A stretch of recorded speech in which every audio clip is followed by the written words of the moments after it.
Everyone, पिछली video में हमने 3 कर्नाटक वॉर्स के बारे में पढ़ा था। अब हम पढ़ने वाले हैं द कन्क्वेस्ट ऑफ बंगाल। तो बहुत वेल डेवलप्ड ट्रेड और कॉमर्स थी बंगाल में, इसीलिए अच्छे तरीके से ट्रेड और डेवलपमेंट पड़ा हुआ था, इसीलिए ये रिचेस्ट प्रोविंस के तौर पे गिनी जाती थी इंडिया में। ओके, फोर्ट विलियम जो था वो था बंगाल में, और एक किस तरीके का एक ट्रेडिंग पोस्ट था ये इंग्लिश ईस्ट इंडिया कंपनी के लिए, जहाँ से गुड्स और कॉमोडिटीज एक प्लेस से दूसरे प्लेस पे जाती थी।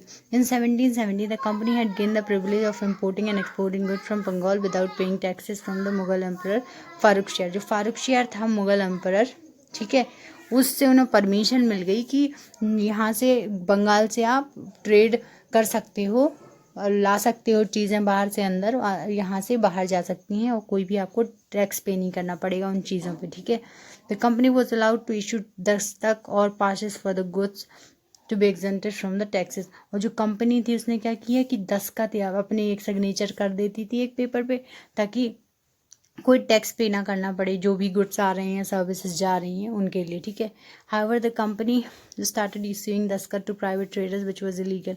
लेकिन कंपनी ने प्राइवेट ट्रेडर्स जो थे उनको भी दस्तखत देने चालू कर दिए, चूँकि ये एक इलीगल था, कोई लीगैलिटी नहीं थी, ये खिलाफ था कानून की। Which was the company servants were not exempted from the taxes. लेकिन जो कंपनी के सर्वेंट्स थे उन्हें टैक्स पे करना पड़ता था, ऑफिसर को नहीं, लेकिन कंपनी के सर्वेंट्स को टैक्स पे करना पड़ता था चीज़ों पे, ठीक है। Alivardi Khan the nawab of Bengal was able to stop the misuse of the दस्तखत to a large extent. Alivardi जो खान था, नवाब था बंगाल का, तो इसने ये जो मिस यूज़ हो रहा था दस्तखत का, जो प्राइवेट कंपनीज को देते थे दस्तखत, तो उनका बहुत ज़्यादा तौर पे मतलब जो मिसयूज़ हो रहा था उसको रोकने की कोशिश की। He was successful by his son Sirajuddaula who took up the steps to impose taxes on trade and to stop the misuse of the तस्कर। अब इसके बाद अलीवर्दी खान जो था, उसके बाद कौन आया राज गद्दी पे बंगाल में? वो सिराजुद्दौला बंगाल का नवाब बना, और इसने क्या किया, इसने भी कुछ steps to impose taxes on trade and to, तो उसने कुछ जो थे टैक्सेस इम्पोज किए ट्रेड पे, और जो मिसयूज़ हो रहा था दस्तखत का वो रोकने की कोशिश की। Moreover he order the French and the English to stop the fortification of the territories in Bengal. तो जो इंग्लिश ईस्ट इंडिया कंपनी थी और फ्रेंच थे, वो दोनों यूरोप से आए थे, तो अपने अपने जगहों पर फोर्टिफाई कर रहे थे, वॉल्स बना रहे थे, सिक्योरिटी रख रहे थे। तो इसने क्या किया, सिराजुद्दौला ने मना किया कि आप फोर्टिफिकेशन नहीं कर सकते हो एटलीस्ट बंगाल में। The French obeyed the order, but the English flouted the order, and this led to the conflict between Nawab and the East India Company.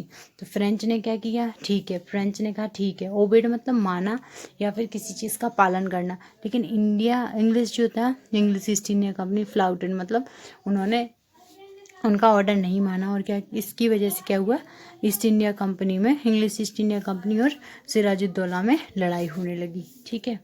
अब बैटल ऑफ प्लासी 1757 में हुआ था। The battle of Plassey is an important event in the history of India, is marks the beginning of the company rule in India. तो क्या हुआ, battle of Plassey में क्या हुआ कि इंग्लिश रूल आ गया था, इसके कारण क्या हुआ कि जो कंपनी का रूल था वो फाइनली इंडिया में आया। It was fought between the Sirajuddaula and the East India Company. और किस किस के, हाँ, तो ये जो बैटल ऑफ प्लासी था एक इम्पॉर्टेंट इवेंट था किसमें, इंडिया की हिस्ट्री में, क्योंकि इसी वजह से ये जो ब्रिटिशर्स थे फाइनली आए थे इंडिया में। सिराजुद्दौला और इंग्लिश ईस्ट इंडिया कंपनी में लड़ाई हुई थी। The nawab had captured Calcutta in 1756, but the next year the company manage to recapture it. तो जो नवाब था सिराजुद्दौला, उसने कलकत्ता अपने कब्जे में ला लिया 1756 में, लेकिन जो ब्रिटिश थे उन्होंने अपने कब्जे में फिर से ला लिया। मिर्ज़ाफर जो था वो जनरल था सिराजुद्दौला का आर्मी में, तो उसने क्या किया कि जो इंग्लिश ईस्ट इंडिया कंपनी है उसको बोला कि ठीक है मैं आपका सपोर्ट करूंगा, लेकिन बदले में आपको मुझे सिराजुद्दौला के बाद नवाब बनाना होगा बंगाल का।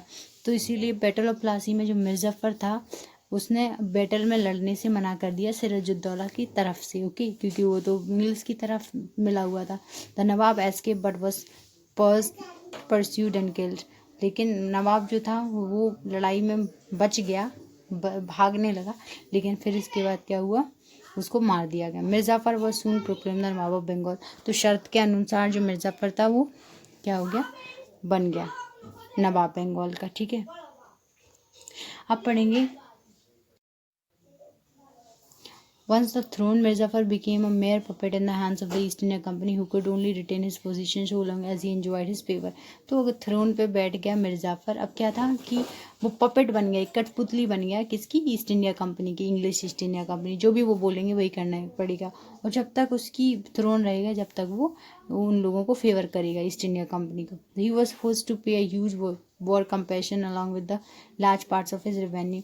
उसको क्या करना पड़ा कि जो वॉर हुआ था सिराजुद्दौला और इंग्लिश ईस्ट इंडिया कंपनी में, उसके लिए उसको बहुत भारी एक तरीके का कंपेंसेशन मतलब जो नुकसान हुआ था उसको पे करना पड़ा, अलॉन्ग विद द रेवेन्यू। और बंगाल का जितना रेवेन्यू है वो भी पे करना पड़ा, किसको?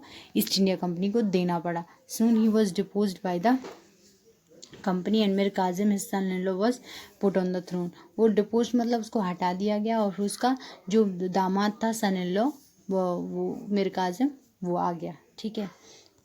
अब इसके बाद है Mir Kazim was not as pliable as his father-in-law. He improved the administration on the state and reorganized the army along with the European lines.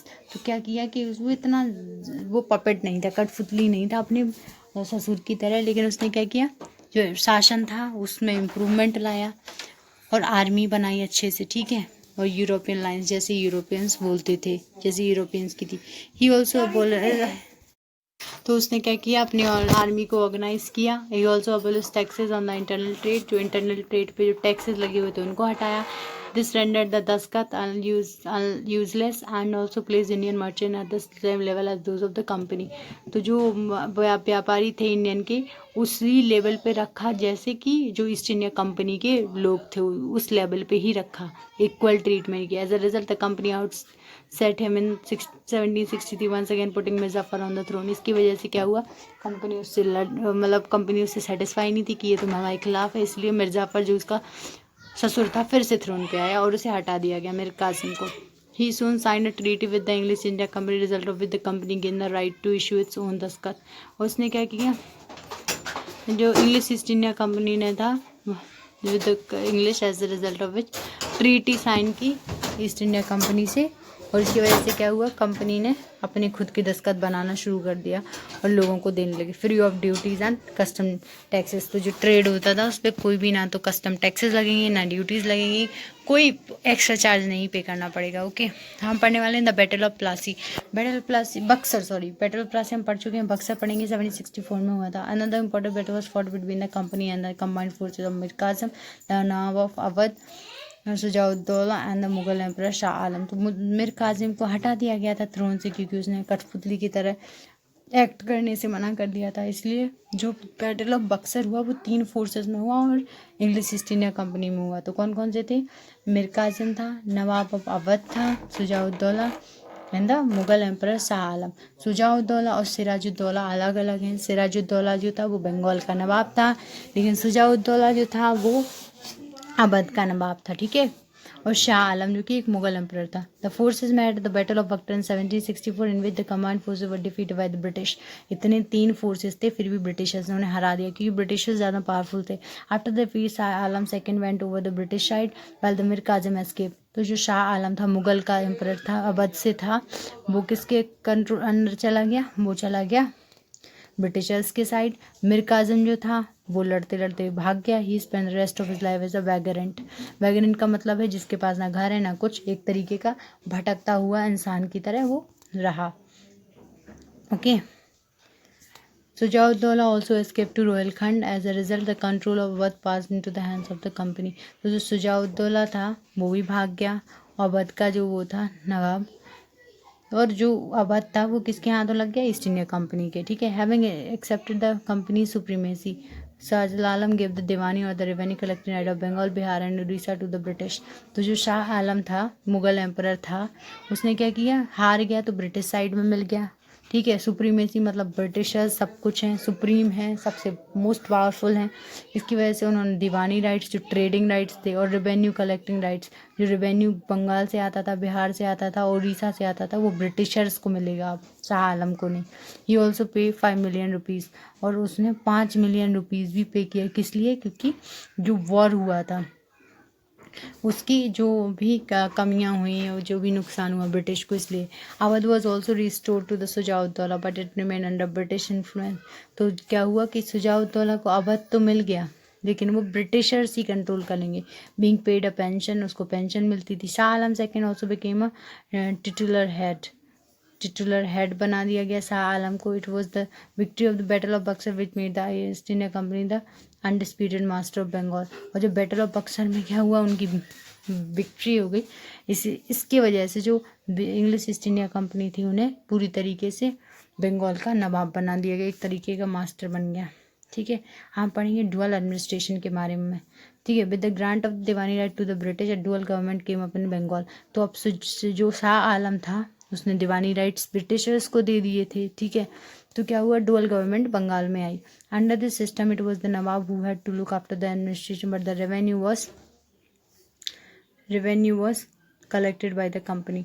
तो क्या है, रेवेन्यू जो था वो कौन लेकेगा, कंपनी लेगी, लेकिन ये जो एडमिनिस्ट्रेशन है, शासन कौन देखेगा, वो नवाब देखेगा। For this English East India company appointed Reza Khan who collected the taxes.